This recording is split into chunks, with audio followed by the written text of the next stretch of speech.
The rain had just stopped when the man in torn clothes stepped inside the restaurant. His coat, brown and faded, looked like it hadn't been washed in years. His hair was unkempt, and the faint smell of damp cardboard followed him as he walked. Heads turned. Conversations paused. Someone near the counter whispered, "What's he doing here?"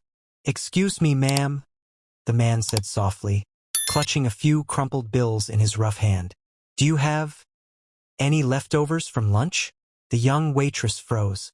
Her name tag read Maria, and her eyes flicked from his trembling hands to the line of customers watching. A group of men in business suits snickered near the window. One of them smirked. "Hey buddy, this isn't a soup kitchen." Laughter erupted like cruel thunder. Maria's throat tightened. She didn't know what to say. The manager had been strict lately, no handouts, no exceptions. But looking into the man's eyes, she saw something that silenced her hesitation: dignity. Beneath the dirt and the weariness, his gaze held quiet strength. She took a breath. "Sir," she said gently, "please have a seat. I'll bring you something warm." The man blinked in surprise. I can pay a little. Just leftovers is fine." "It's okay," Maria replied with a faint smile. "Lunch is on me today." As Maria moved toward the kitchen, whispers followed her. Her coworkers exchanged looks of disbelief. "She's crazy," one of them muttered. "Why waste food on someone like that?" Even the manager, Mr. Carter, leaned out of his office. "Maria, we don't serve people who can't pay properly. Do you understand?" Maria hesitated, then turned to him. "He's still a person, sir. He deserves to eat like everyone else." Mr. Carter's jaw tightened. "You're lucky I don't deduct that meal from your paycheck."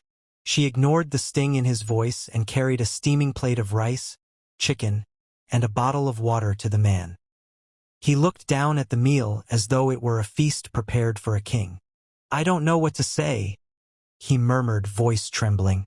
"Just eat," Maria said softly. "No one deserves to go hungry." As he took the first bite, the restaurant filled with cruel laughter from the corner. The same group of suited men were recording on their phones. "Smile for the camera, Grandpa," one of them shouted. Maria's hands curled into fists, but she stayed silent. The man didn't look up. He ate quietly, as though he'd learned long ago that silence was safer than pride. Setting the tone. Outside, thunder rumbled again. The city lights shimmered on wet glass. Inside, warmth and chatter filled the room, but it felt cold. Maria watched the man finish his meal, wipe his mouth with a paper napkin, and stand slowly. He walked to the counter, reached into his pocket, and pulled out a folded $10 bill. "Thank you," he said to Maria. "You've shown more kindness than most people with full pockets." Maria smiled faintly. It was nothing. But as he turned to leave, Mr. Carter's voice echoed through the restaurant. "Hold on. You can't just walk out after causing a scene." The room went silent. Even the laughter stopped. The man turned back, calm but firm. "I didn't cause a scene, sir. I asked for food. Your people made it one." Mr. Carter stepped closer, his tone sharp. "You people always play the victim. If you can't afford a decent meal, go beg somewhere else." Maria's face burned with shame. Not for herself, but for her boss. She wanted to speak, but the old man simply nodded, as if he'd expected it all along. Then he said quietly, "You might want to check the name on your paycheck, Mr. Carter." Confusion spread through the room. Mr. Carter frowned. "What did you just say?" The man straightened his posture for the first time. The exhaustion seemed to fall away from his shoulders. His voice was steady now, powerful. "I said, you should look at who signs your paychecks." Gasps rippled through the restaurant. The man reached into his coat and unfolded a small leather wallet, old but intact. He pulled out an ID card embossed with gold letters. Thomas Graham, founder, Graham Hospitality Group. The same name that gleamed on the plaque near the restaurant entrance. Mr. Carter's face drained of color. "Why, you're Mr. Graham?" The room fell silent. The suits at the corner lowered their phones, eyes wide.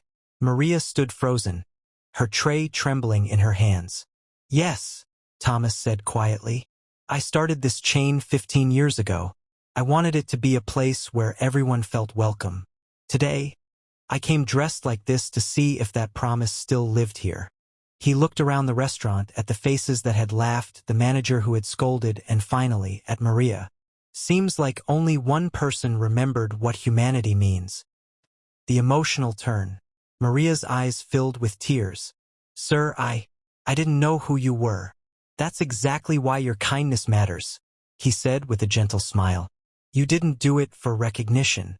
You did it because your heart told you to. He turned to Mr. Carter. Pack your things. You're done here.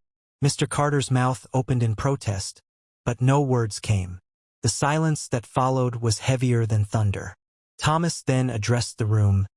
Let this be a reminder. Titles fade. Money fades. But character never does. As he spoke, the suits who had mocked him looked down, ashamed. One of them deleted the video quietly. Later that evening, when the crowd had thinned, Thomas returned to the counter. Maria was cleaning up, still shaken by what had happened. You stood up for someone the world ignored, he said. That's rare. She smiled shyly. I just did what felt right. He nodded. Then you'll understand why I'm doing this. He handed her a folded envelope. Inside was a letter of promotion, assistant manager, with a generous salary increase. Maria gasped. Sir, I can't. You earned it, Thomas interrupted softly. Kindness is the foundation of this company. I need people like you to protect that. Tears welled in her eyes. Thank you, Mr. Graham. As he turned to leave, he looked back and said one final line. Never judge someone by the dirt on their hands. You might be looking at the one who built your table. That night, Maria stood by the restaurant window, watching the rain fall again. The street outside glowed in the amber light of the city, and she thought of how one small act of compassion had changed everything. Sometimes the richest hearts are hidden beneath the poorest clothes. Sparkles, if this story touched you, subscribe and share it with someone who still believes kindness matters. Comment below where you're watching from. Let's spread humanity together.